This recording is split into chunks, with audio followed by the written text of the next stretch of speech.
महात्मा बुद्ध अपने शिष्य के साथ एक गांव से दूसरे गांव लगातार यात्रा करते रहते थे। कभी कभी किसी गांव में कुछ दिनों के लिए रुक भी जाते थे। ऐसी एक यात्रा में महात्मा बुद्ध अपने शिष्य के साथ एक गांव में रुके। महात्मा बुद्ध ने गांव के बाहर अपनी कुटिया बनाई। गांव में ये बात फैल गई कि हमारे गांव के बाहर महात्मा बुद्ध रुके हैं। धीरे धीरे उनके दर्शन के लिए लोग वहां पहुंचने लगे। महात्मा बुद्ध गांव के लोगों को उनकी समस्याओं का समाधान बता रहे थे।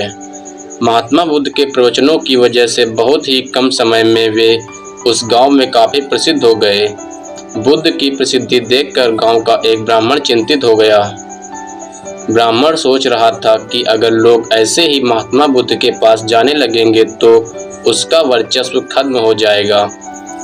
अपने इस डर की वजह से उसने गांव में महात्मा बुद्ध की बुराई करना शुरू कर दी।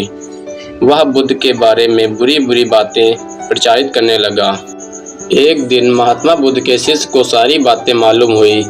वह दुखी और क्रोधित हो गया। उसने महात्मा बुद्ध को सारी बात बताई। महात्मा बुद्ध ने उससे कहा कि हमें ऐसी बातों पर ध्यान नहीं देना चाहिए। उस ब्राह्मण से लड़ाई करने के बाद भी ये बातें फैलना बंद नहीं होंगी। हमें सिर्फ अपने काम पर ध्यान देना चाहिए।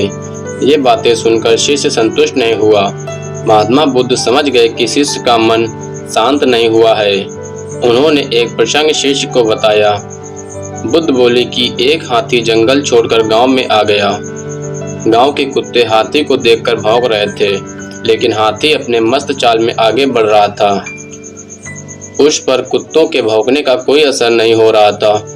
कुछ ही देर में कुत्ते थक गए और उन्होंने भौंकना बंद कर दिया। हमें भी बुराई करने वाले लोगों से इसी तरह पेश आना चाहिए। हमें सिर्फ अपने लक्ष्य पर ध्यान केंद्रित करना चाहिए।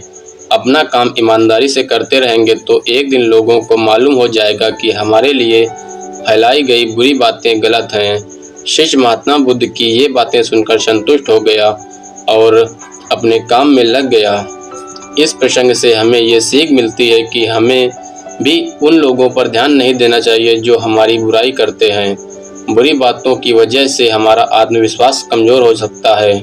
इसलिए अपना काम ईमानदारी से करते रहें और आगे बढ़ते रहें, क्योंकि हमसे जलने वाले तो हमेशा जलते ही रहेंगे।